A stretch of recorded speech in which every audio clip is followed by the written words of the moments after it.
Assalamualaikum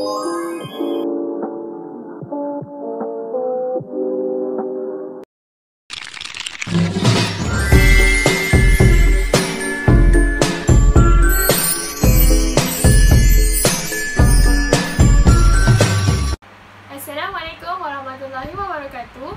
Nama saya Nur Aina Najihah binti Muhammad Azrin. Nombor kad matrik KAD 24060723. Baiklah anak-anak semua, hari ini cikgu ada satu buku cerita nak baca sama-sama dengan anak-anak semua. Awak semua nak dengar? Okey, mari kita baca sama-sama. Baiklah adik-adik, dekat tangan cikgu ni ada satu buku cerita yang menarik. Adik-adik nak baca sama-sama dengan cikgu? Okey, mari kita baca sama-sama. Tajuk buku cerita ni, Molly yang Sombong. Di sebatang sungai, terdapat seekor ikan emas yang cantik, iaitu Molly. Molly tinggal bersama rakannya, iaitu Nemo dan Bobby. Molly mempunyai warna badan yang cantik dan ekor menarik, tetapi Molly mempunyai sikap yang sombong dengan rakannya.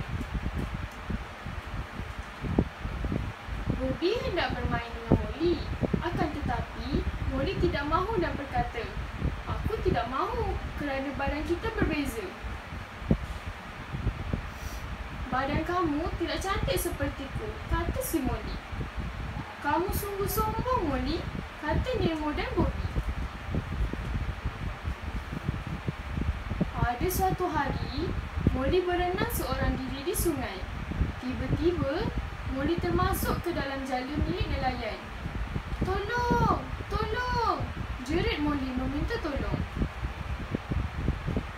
"Aku terdengar suara Molly meminta tolonglah." "Ya, aku pun dengar suara Molly. Mari kita lihat apa yang terjadi." Nemo dan Bobby ternampak Molly berada dalam jala seorang nelayan. Mereka menghampiri jala lalu menggigit jala nelayan itu. Molly berasa malu dengan sikapnya yang sombong itu. Molly meminta maaf kepada mereka.